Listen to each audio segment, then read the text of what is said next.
What if I told you that using 100% of your brain won't make you smarter? On the contrary, it might kill you? For decades, we've been told that humans only use 10% of their brains. This makes us wonder what would happen if they used 100% of their brains. But what if I told you that neuroscience tells a completely different story? That everything we know about this is just an illusion and a myth, and that the truth is something different from what we imagine. The idea sounds somewhat inspiring.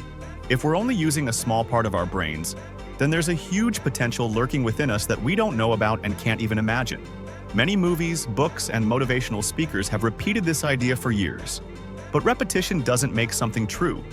On the contrary, repetition makes us question and doubt the validity of this idea. The claim of 10% of the brain is not scientific, it's a myth. From a scientific perspective, modern brain scans show something completely different. There is no unused part of the human brain. This is what leads us to refute the idea, or myth, that we only use 10% of our brains. If we want to delve into the heart of this topic from a scientific perspective, every region of your brain has a function: thinking, movement, emotion, memory, survival. But they don't all work at the same time. Our brain is designed to achieve a certain kind of balance, efficiency, protection. Let's give you a simple example. Imagine it as a city at night. Not all the buildings are fully lit at once. Yet, we always see the city as vibrant. Even while we sleep, the brain works the same way. Your brain regulates your breathing, stores memories, and prepares you for the next day. Sometimes the brain increases its activity during intense concentration, creative flow, solving complex problems. You might feel incredibly energetic. Time seems to slow down, thoughts become sharper, but this state is temporary. The brain can't stay in this state for long. And there's a good reason for this, a reason science is still trying to fully understand. When too many areas of the brain are active at once, the result is not intelligence, it's overload and exhaustion. In the medical cases of hyperactivity, patients experience seizures, hallucinations, loss of identity, and complete mental breakdown.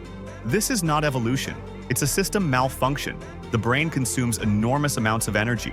Keeping it running at full capacity constantly is like forcing an engine to reach maximum rotational speed.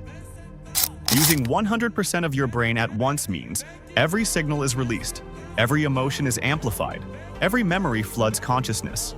There will be no filter, no focus, no control. Consciousness itself would collapse. The brain isn't limited because it's weak.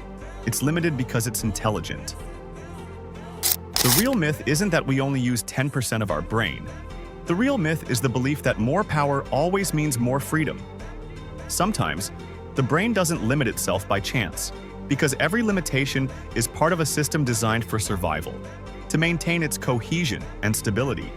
But with all this scientific evidence, there's still a question that leaves us in doubt and confronted with reality. Not, what would happen if we use the full potential of our brains, but why hasn't evolution allowed us to do so?